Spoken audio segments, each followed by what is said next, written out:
So we get stuck oftentimes in the content creation piece. And this is why I want to limit the time there because the power is in actually networking on the platforms, especially as business Right. owners.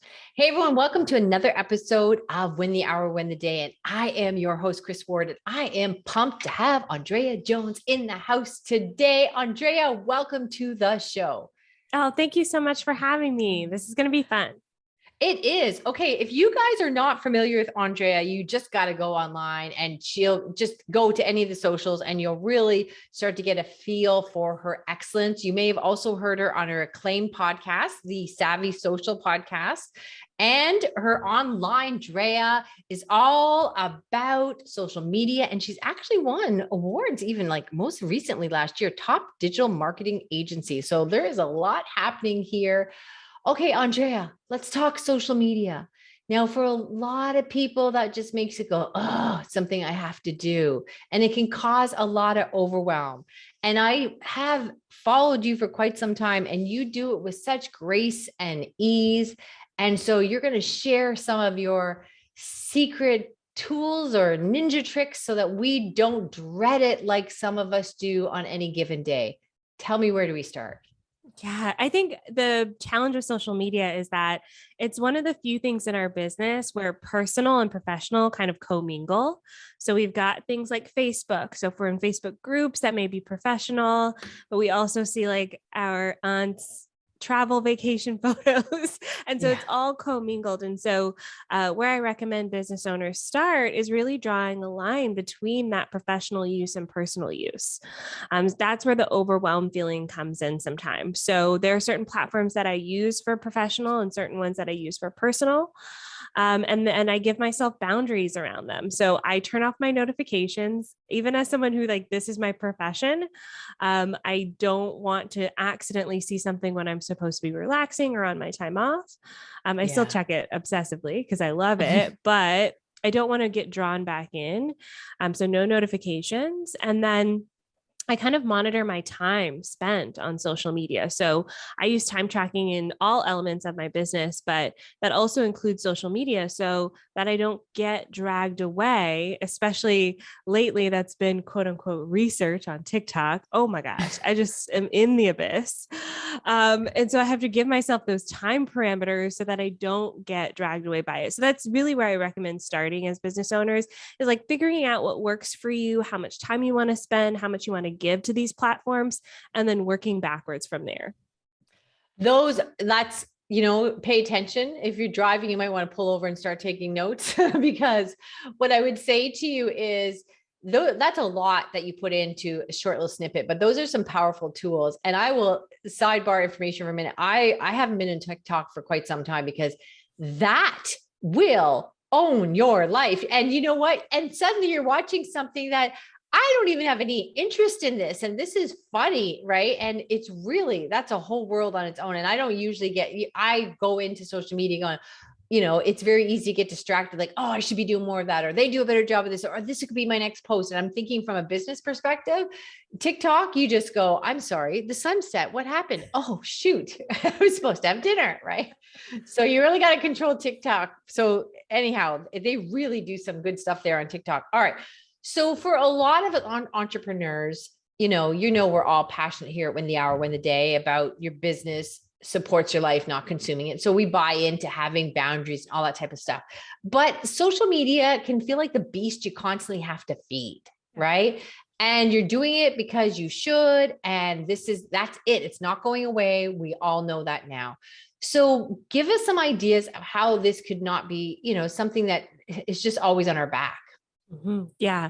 So I like to put time-based goals as well on this instead of output. So a lot of people Okay. focus on, I'm trying to post every day, for instance. But instead Okay. of trying to post every day, I'd rather you say, I want to spend an hour and a half, 90 minutes working on my content this week and see what kind of Okay. content you create. And the reason I recommend that is because social media content creation is a skill.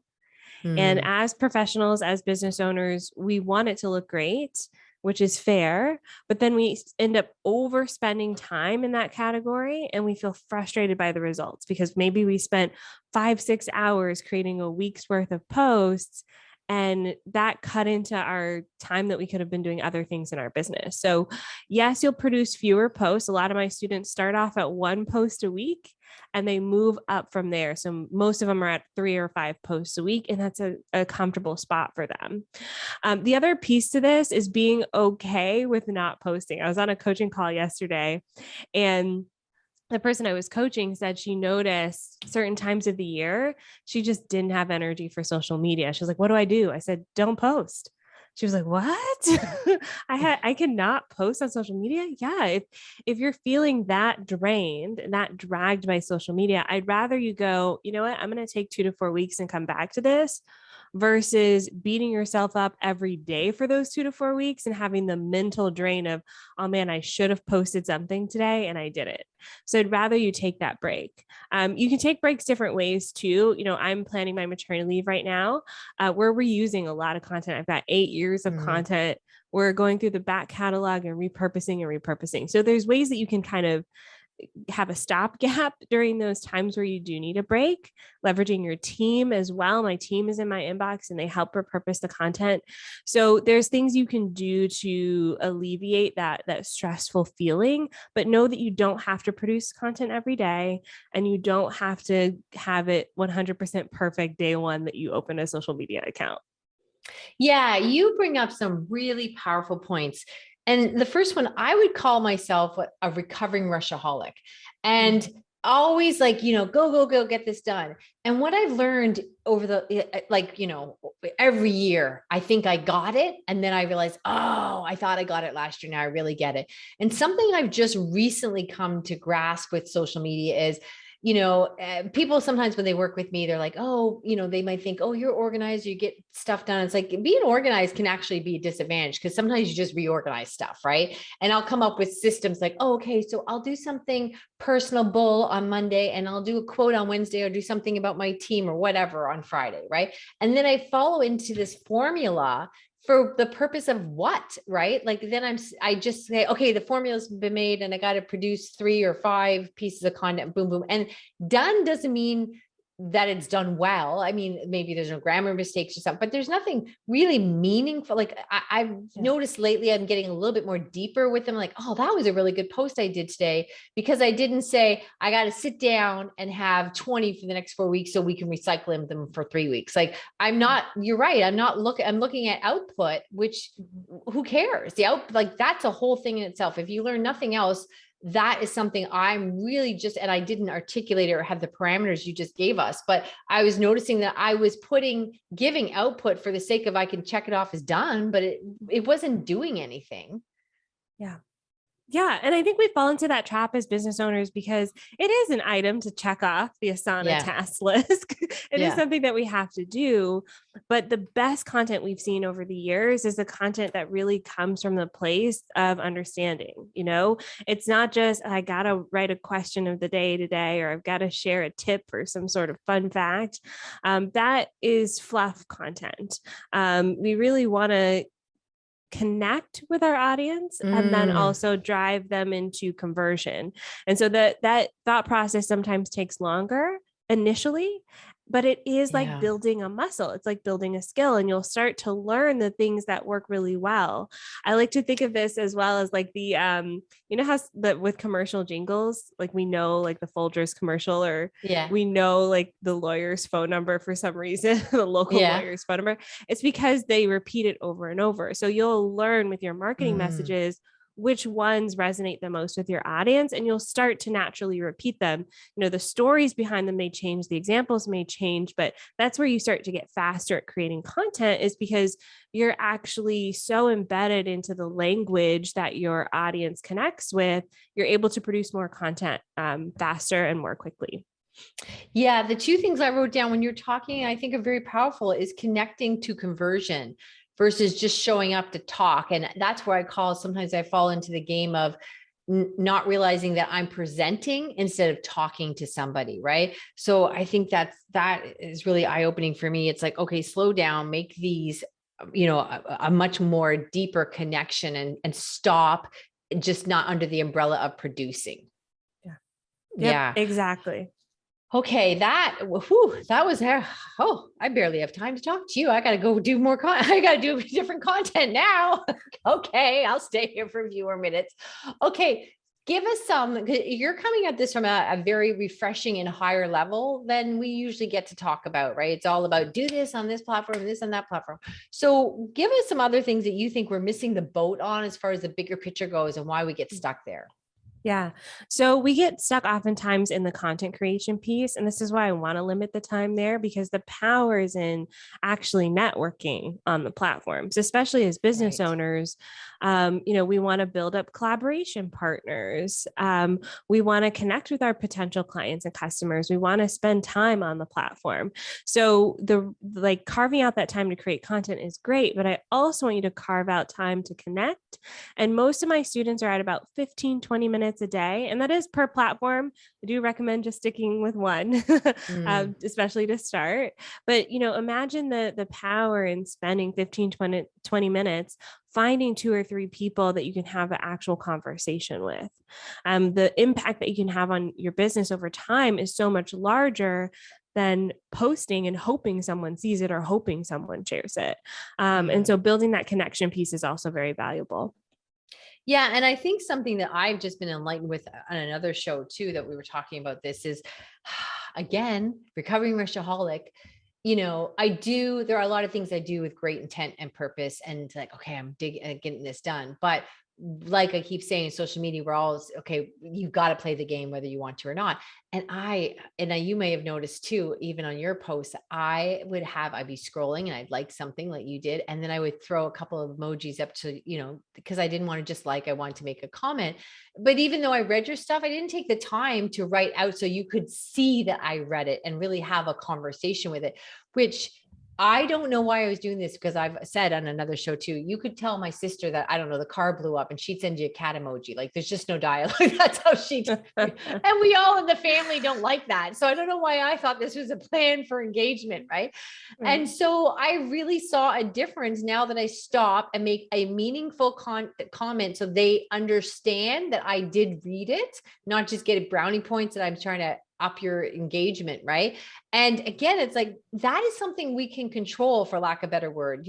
You can decide here, I can have a deeper, meaningful engagement with this many people for this many minutes a day versus how many people are going to like or engage in my piece. So you're right. That's really, I think a lot of us, or at least me, was missing that boat for the longest time, thinking produce, produce, produce.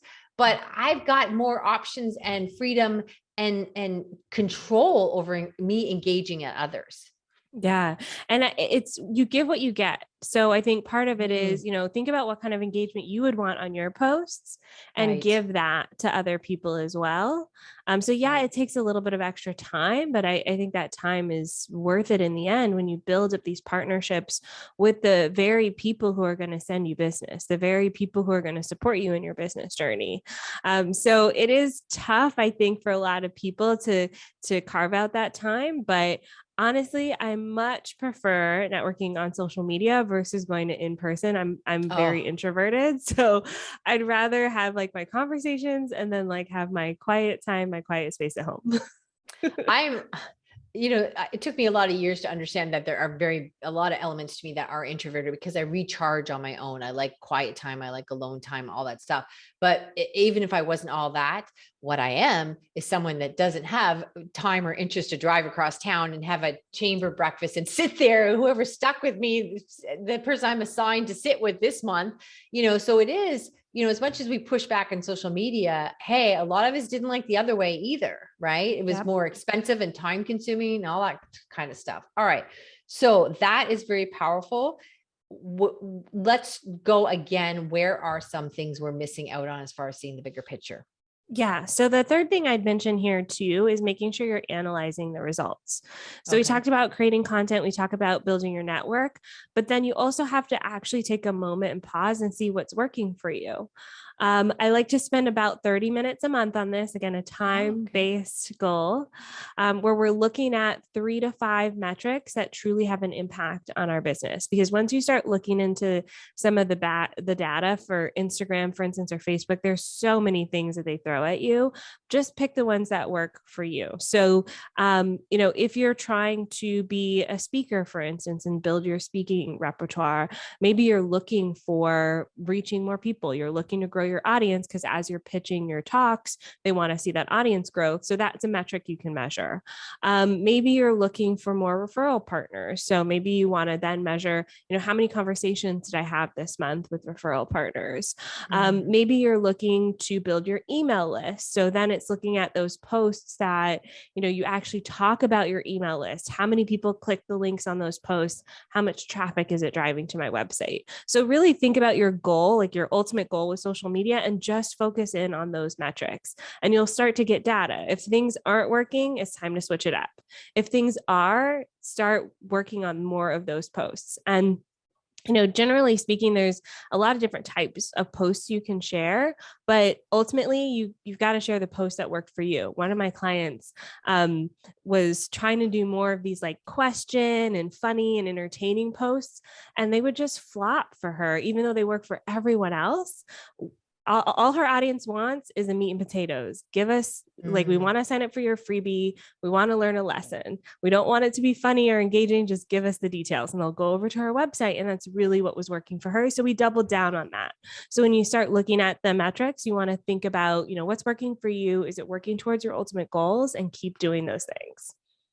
Yeah, those are some good points because I tell you, I would have thought you would have said check it weekly, but you're looking at monthly. So that's eye-opening. And I'm sure you got a lot more going on than the rest of us. So you're right. Why are we checking weekly? So that's great. And then I think also we would fall into prey just naturally saying, okay, well, how many likes, how many, what responses or comments below, whatever, because we may have been trained that that's what the algorithms are looking at. So you just fall into that. But that's really what we all sort of resent about social media is it just becomes a high school popularity contest. And that's not what we're there for. So I think breaking that down, sometimes I say to people, I forgot I knew that. Like you're bringing up some very salient points that make such sense. But I think with the noise of social media and the bright lights and the Vegas sort of aspect to it, and the next thing that's chiming and trying to pull us over to yet another platform, we lose sight of what this is really about, which is about being social and making connections and conversions. Yeah, exactly. I love the Vegas analogy too, because it really does feel like, look over here, do this thing, do that thing. It's like everything's bigger and better. And the algorithm is constantly changing. The only thing it wants is attention. So in order to show up appropriately for your audience, if you create the content that resonates with them and they're paying attention to it, that's all that matters. Sometimes that means likes and comments. Sometimes that means shares and saves. Sometimes that means clicks. It's constantly changing. So if you just focus in on your audience and the value you're bringing to them, then really at the end of the day, that's all that matters. Yeah, because I'm finding even Google, when you see something that they'll say something, I don't even know what, like lately, I don't know if this surprised you. I've become deep into Formula One racing. I saw a documentary on Netflix and now I'm all up in it. Wow. So it's hilarious. I'm like, if somebody told me that a few years ago, I'm like, I can't believe this was not part of my life. But anyhow, they'll say something that this driver said something snide about the other driver. And then you go into the article and there's like 3 paragraphs of telling you something about the whole last season. And then you get to the bottom and, 4 or 5 paragraphs later, and there's this one little quote that he said, which was, by the way, misinterpreted and taken out of context. And they're saying it was a big snide thing. And it was a factual statement, right? So that bait thing really gets us all running in different directions. Like our hair's on fire going, okay, because it's coming. Then we see this and we're prey on that. So then you start thinking, well, that's what I got to go through town, ringing my bell, trying to get other people's attention. Yeah, exactly. You get so caught up in the tactics of it. We forget the underlying strategy, and tactics do work in some cases. So I'll use Instagram Reels as an example of a tactic that can work. It's working right now. My clients who take the exact same content, put it on Reels, it gets more views. That's a tactic. It won't always work. So there's a bunch of caveats to if you should even try the tactic and if it works for you. But you're right. And like, you can't build a a solid social media strategy off of a bunch of tactics, because they will change. You've got to Mm. have that underlying strategy first, and then you can try out some of the tactic things that may help enhance that strategy. Right. That makes sense. So it's almost like, you know, if I don't know, I often compare it to health and fitness because everybody at some points wanted to lose 5 pounds. So it's almost like if you decide you're going to eat healthy and this is your strategy, then there can be tactics in play to add more vegetables to your diet or do whatever. But you have to be following the bigger formula. Here's the goal, and here's some little things we'll do to see if this works or that works within those tactics Yeah. versus us just chasing whoever we think is ringing the loudest bell, or so and so said that so and so said that Facebook, you know, should be abandoned. We should all be run over here, run Yeah. over here, right? Yeah. Yeah. And the healthy eating concept works perfectly here, because if you try to eat keto one week and then you try to Yeah, go vegan the next, and then the week after that, you're paleo, like you're yeah, going to wreak havoc on your body. So yeah, it's like, and you've got to, mind. yeah, and mind and grocery bill probably Yeah, too. yeah, So you've got to think about, the underlying strategy of where you want to go, and then you can try out some different tactics to get you there. yeah, excellent. All right. So give us well, I have two final questions for you. Give us as we wrap up, which time goes so quickly with you. What would be one last thing you'd like us to know that we are often misguided on? Yeah. So social media is a slow burn. I think Okay. sometimes there are a lot of these like get quick rich type schemes out there. And we buy into them because we do want to, have the 10K followers or have all of the influence. But it is just like any other part of your business, and that it's going to grow at the rate of your business growth. So wherever you are in business, social media is probably going to grow, and it's one component of your marketing. I see a lot of business owners put a lot of weight on social media. It's the only thing they do. I think social media works well in a marketing ecosystem. So making sure that you are, speaking on podcasts or doing other things to get more people to find you and discover you.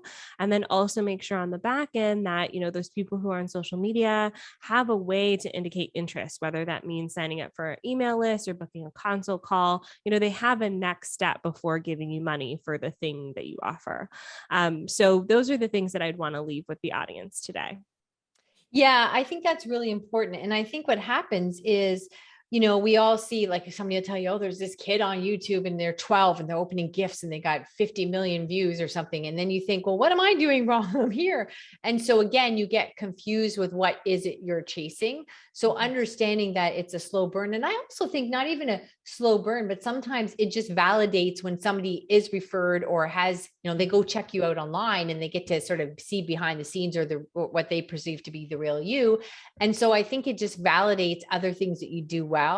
And I know for me, I mean, certainly I'm nowhere in the spectrum of somebody that's got a lot of influence on social media, but I know somebody had sent, they had sent me a message and they were talking about something that I had talked about many months ago. And I asked a question or whatever. And what the conversation, what the result of the conversation was, is she said, Chris, I've been following you a really long time. And I'm like, oh, and I said something now I think was quite foolish. Like I didn't know her name. She had never liked or commented or anything. Like I never heard of her at all. And she's like, you never know who's watching. I know I've never commented. I've never liked anything. But I'd like to connect with you. And I've been following you for 6 months. And you think, oh, she's right. You never know who's watching. Right. So impactful. Yeah, yeah, that's absolutely true. And this works for so many different industries as well. I have a client who's a divorce coach, and her audience never likes and comments. Nobody's going to be like, "Yeah, I'm thinking about getting a divorce." Yes. Like, He's in the no, kitchen right now. He's yeah, pissing me off. like people aren't writing that on social media. So it really is true. There's a lot of people paying attention. I would say 95% of your audience isn't engaging with you at all, but they see it and they're absorbing it. So yeah, definitely something to keep in mind. So you mentioned TikTok as our last question, I promise, because I could chat with you all day long. You mentioned TikTok and you're diving into that. So when you look at that, when is it you decide I should be doing some work here? Here's what this could be offering. When do we know to take a look at something? or if our audience is there, and how do we know that if we haven't been there yet? So how do you assess, and when do we say we should broaden our bandwidth on where we are?